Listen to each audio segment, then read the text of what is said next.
안녕하세요. 반갑습니다. 함께하고 있는 저는 포트리 교회를 섬기는 김현수입니다. 오늘 새벽 기도회 시간은 넷째 날 12월 28일 수요일입니다. 다시는 사망이나 눈물이 없고 함께 살펴보겠습니다. 매일 살아가면서 가장 중요하게 생각하는 것이 무엇이 있습니까? 그것은 무엇보다도 삶의 목적과 방향이 아닌가 싶습니다. 우리의 삶의 목적은 무엇일까요? 그것은 바로 하나님께 영광이 되는 것입니다.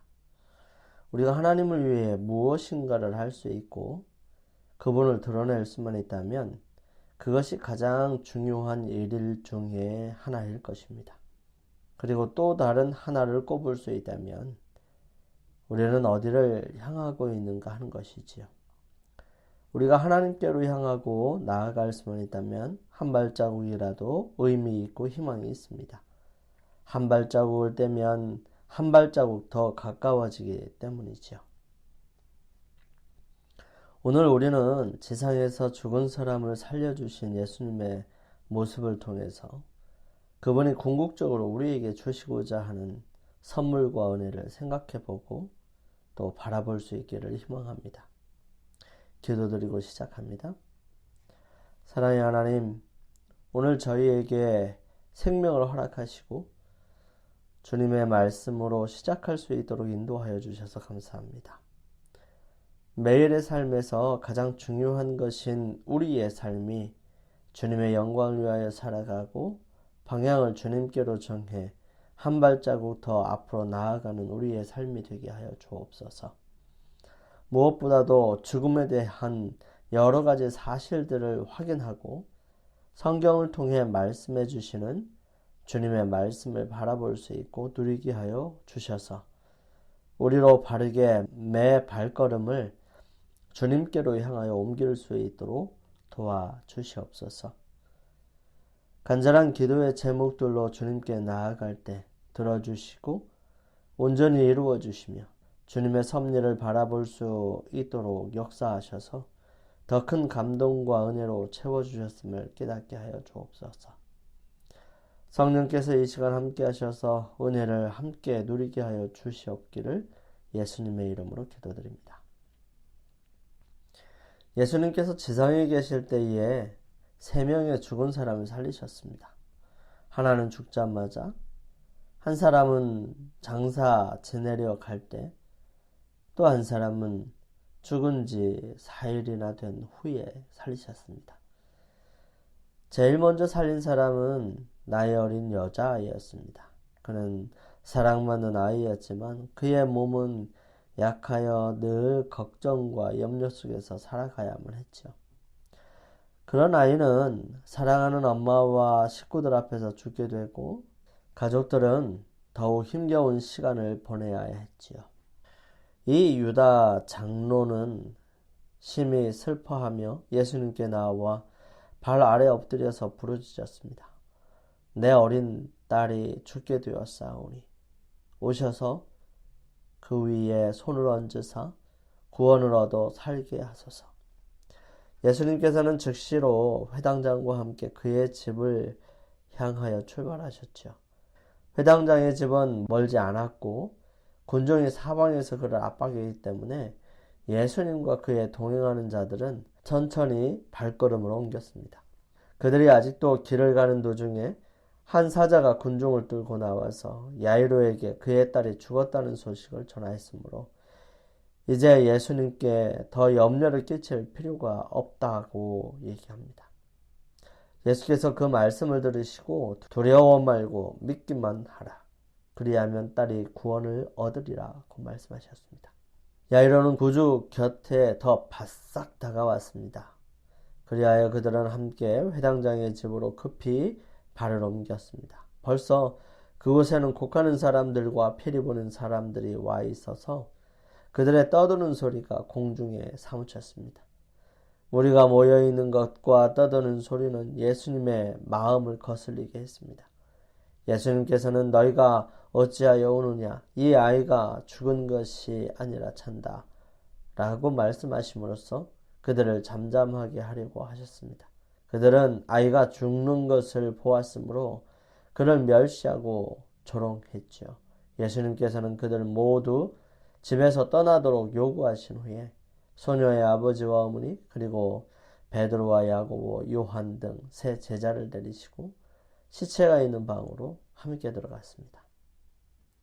예수께서는 침대 곁에 가까이 가셔서 당신의 손으로 아이의 손을 잡으시고 소녀야 내가 네게 말하노니 일어나라 라고 부드럽게 말씀하셨습니다. 의식이 없는 몸에 즉시 가느다란 움직임이 지나갔습니다. 생명의 맥박은 다시 뛰기 시작했습니다. 입술은 미소와 함께 열렸습니다. 소녀는 마치 잠에서 깬 것처럼 눈을 크게 뜨고 자기 곁에 있는 사람들을 이상하다는 듯이 쳐다보았습니다. 소녀는 일어났습니다. 그의 부모는 팔로 딸을 꼭 껴안고 기쁨의 눈물을 터뜨렸습니다. 또 다른 하나의 죽음은 하나밖에 없는 아들의 죽음을 슬퍼하는 과부의 마음을 불쌍히 여기시는 주님께서 관 곁에서 슬퍼하는 모든 애국자를 주목하십니다. 예수님께서는 우리의 슬픔에 동정을 느끼시지요. 지난날에 사랑하시고 불쌍히 여기시던 예수님의 마음은 변함이 없으신 온유하신 마음입니다. 죽은 자를 부르사 다시 살리신 예수님의 말씀은 나인성의 청년에게 말씀하실 때와 같이 오늘날에도 효염이 있습니다. 하늘과 땅의 모든 권세를 내게 주셨으니 라고 예수님께서 말씀하시죠. 그 능력은 세월의 최후로 말미암아 감소되거나 우리의 넘치는 은혜에 의해 끊임없는 활동으로 인하여 고갈되지도 아니하였습니다. 주님을 믿는 모든 사람에게 예수님은 여전히 살아계신 구주이십니다. 예수님께서 과부에게 아들을 돌려주심으로 어머니의 슬픔을 기쁨으로 변하게 하셨습니다. 그러나 그 청년은 다만 이 지상에서의 생명을 누리게 하기 위하여 일으킴을 받은 것으로 그는 이 생의 슬픔과 수고와 위험을 견뎌야 하고 다시 사망의 권세 아래 들어갈 것이었습니다. 그러나 예수님께서는 곧 산자라 내가 전에 죽었었노라 볼지어다 이제 세세토록 살아있어 사망과 음부의 열쇠를 가졌노니 자녀들은 혈육에 함께 속하였으며 그도 또한 한 모양으로 혈육에 함께 속하심은 사망으로 말미암아 사망의 세력을 잡은 자 곧 마귀를 없애하시며 또 죽기를 무서워함으로 일생에 매여 종로를 하는 모든 자를 놓아주려 하심이니 라는 무한한 소망의 기별로 죽은 자들에 대한 우리의 슬픔을 위로하십니다. 하나님의 아들이 살라고 분부하실 때 사단은 죽은 자를 장악할 수 없습니다. 사단은 그리스도의 능력의 말씀을 믿음으로 받아들이는 영혼을 영적 사망에 붙잡아둘 수 없습니다. 하나님께서는 죄 가운데 죽은 모든 자들에게 잠자는 자여 깨어서 죽은 자들 가운데서 일어나라 라고 말씀하시고 계십니다. 그 말씀은 곧 영생이지요. 인류의 시조에게 살라고 명령하신 하나님의 말씀이 지금도 우리에게 생명을 주는 것과 같이 청년아 내가 네게 말하노니 일어나라 하신 예수님의 말씀이 나인성의 청년에게 생명을 주셨던 것 같은 죽은 자들 가운데서 일어나라 라고 말씀하시는 그 말씀도 이를 받아들이는 자에게는 생명이 되는 것입니다. 하나님께서는 우리를 흑암의 권세에서 건져내사 그의 사랑하는 아들의 나라로 옮기셨습니다. 이것은 하나님의 말씀 가운데 우리 모두에게 제공되었습니다. 이 말씀을 받아들이면 우리는 건짐을 받게 되는 것이죠. 예수님께서는 우리가 위로의 말씀을 가지고 서로 위로하라고 명령하십니다. 나사로를 통해 죽음을 정복하시고 죽음을 이기실 수 있음을 보여주셨고요. 주님의 죽음보다 긴 4일 동안의 죽음에서 다시 살게 하심으로 그분은 능히 다시 살 수 있음을 제자들에게 보여주시고 그 은혜는 오늘 수많은 죽음으로 헤어지고 슬퍼하는 사람들에게 희망과 기대가 되게 하셨습니다. 예수님께서는 나사로의 무덤 앞에서 우신 것은 그의 앞에 전개되는 장면 때문만이 아니었습니다. 무거운 각 시대의 모든 슬픔의 짐이 그의 위에 놓여졌습니다. 그는 하나님의 율법에 대한 범법의 무서운 결과를 보셨습니다.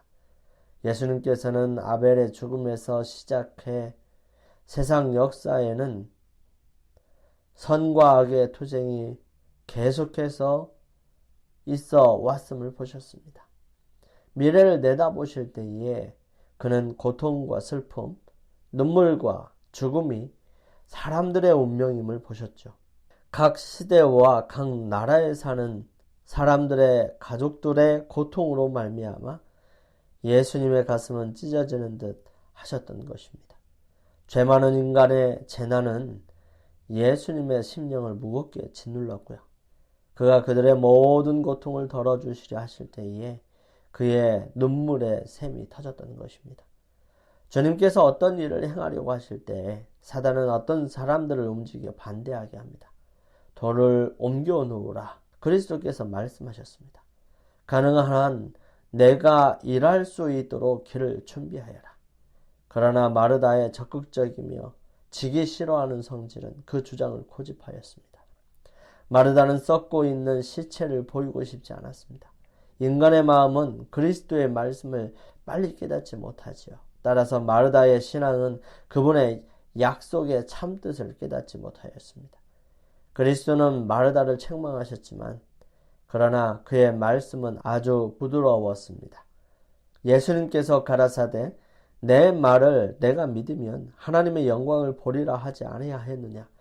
왜 당신은 나의 권능을 의심합니까?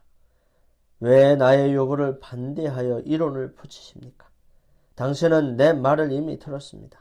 만일 당신이 믿으면 당신은 하나님의 영광을 볼 수 있을 것입니다. 자연의 이치대로의 불가능이 전능하신 하나님의 하시는 일을 막을 수 없습니다. 회의와 불신은 겸손이 아닙니다. 그리스도의 말씀에 대한 절대적인 믿음이 참 겸손이며 참된 자아 포기입니다. 돌을 옮겨 놓으라. 주님께서는 돌을 명하여 옮겨지게 할 수 있었고요. 돌은 예수님의 말씀에 순종했을 것입니다. 하지만 예수님은 조용히 무덤 앞에 서 계셨습니다. 신성하고 엄숙함이 참석한 모든 사람에게 임하였습니다. 예수님께서는 무덤에 더 가까이 걸어가서 하늘을 쳐다보시면서 아버지여 내 말을 들으신 것을 감사하나이다 라고 말씀하셨습니다. 이 일이 있기 얼마 전 그리스도의 원수들은 참남되다고 그를 비난한 바 있었고요. 그가 하나님의 아들이라고 주장하는 까닭으로 그에게 돌을 던졌습니다. 그들은 사단의 권세로 이적을 행한다고 예수님을 비난하였습니다. 그러나 이곳에서 그리스도께서는 하나님을 그의 아버지라고 주장하시면서 완전한 확신 가운데서 자신이 하나님의 아들이라고 선언하십니다.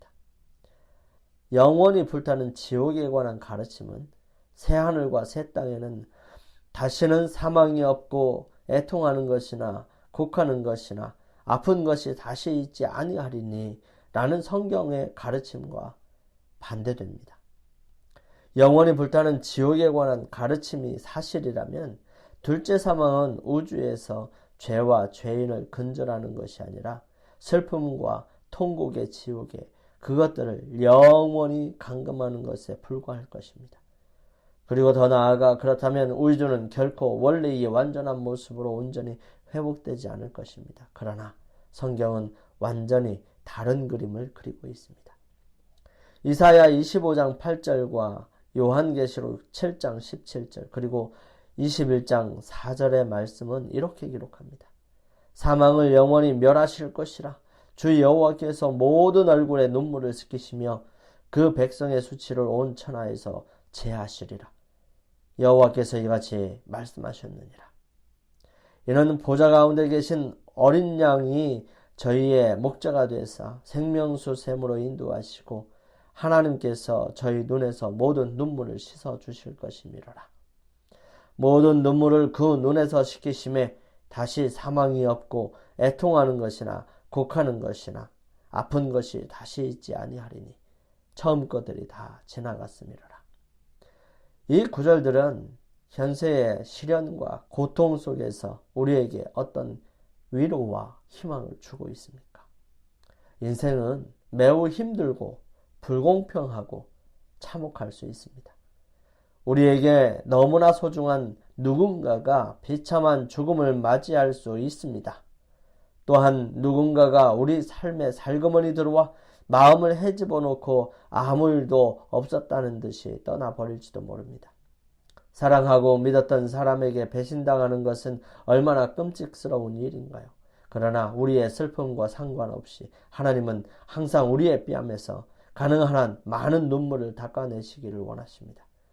그러나 우리의 가장 고통스러운 눈물 중 일부는 죽음과 슬픔과 애통이 완전히 사라지게 될 영광스러운 날까지 계속 흘러내릴 것입니다. 우리는 하나님께서 최후의 심판에서 모든 인간을 공평함과 사랑으로 대하실 것이라는 사실을 믿을 수 있습니다. 그리스도 안에서 죽은 우리의 사랑하는 모든 사람들은 죽은 자 가운데서 부활하여 우리와 함께 영원히 함께 살 것입니다. 영원한 생명을 누릴 자격이 없는 자들은 마침내 완전히 멸망하게 될 것입니다. 우리의 가장 큰 위로는 하나님이 모든 사람을 공평하게 대하시는 데서 비롯됩니다. 죽음이 마침내 완전히 사라지게 되면 구원받은 자들은 기쁘게 외칠 것입니다. 사망아, 너의 승리가 어디 있느냐? 사망아, 내가 쏘는 것이 어디 있느냐? 하나님께서는 새하늘과 새 땅에서 이전 것은 기억되거나 마음에 생각나지 아니할 것이라고 약속하셨습니다. 이것은 천국에서 우리의 기억이 다 사라지게 될 것이라는 뜻이 아닙니다. 과거의 기억이 천국의 지속적인 기쁨을 약화시키지 못할 것이라는 뜻입니다. 비록 현재의 삶이 우리를 고통스럽게 할지라도 우리는 하나님께서 최후의 심판에서 모든 사람을 공평함과 사랑으로 대하실 것이라는 사실을 믿을 수 있는 것입니다. 영감의 말씀입니다.